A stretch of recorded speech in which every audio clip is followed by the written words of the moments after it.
Hello my friends and welcome to this video about the Marantz CD-52. The fault reported on that was that the tray would not come out, and there was a good reason for it. The gears and the pulley really, well, the gear was stripped originally and the pulley crumbled in my fingers when I was trying to remove it. Those parts are easily available on eBay for a few dollars. I paid $15 because I wanted a fast local delivery. Well, by local I mean from Melbourne, which is 4,000 kilometers away. Sadly, the replacement of it is not that easy because, I mean, it's easy, but it's reasonably labor intensive. You have to remove the whole mechanism to get access to it. And to do that, you first have to remove this flap, which is a CD clamp. You just lift it off the hinges, and then you have to remove the front panel. A few screws around the place. In order to do that, you have to get rid of the tray cover. There's a little, once you pull it out, you unclip that clip on the left, on the bottom, and the whole thing just slides to the left. Once you get that off, you can take the front panel and there are 4 screws that hold the mechanism, and you can replace the pulley.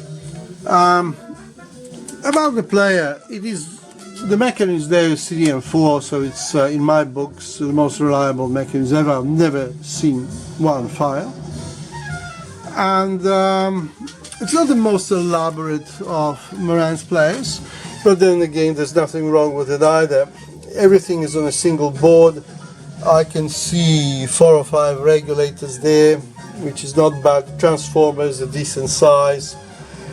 Capacitors are good. They're either Panasonics or at the output stages, or the Nikon, and the green ones are Muse.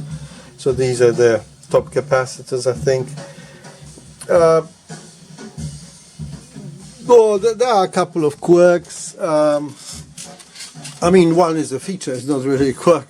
As that digital out, you can see you can press the button here on the front panel and you can turn it on and off.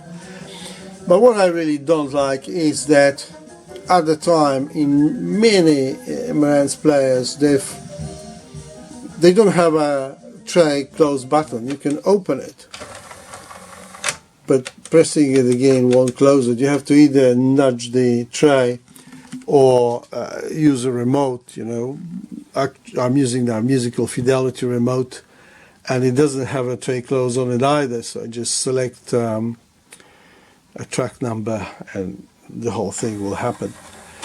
So, but that's, you know, that's what they used to do in that time, but I think since then they quickly realized that it wasn't a good move.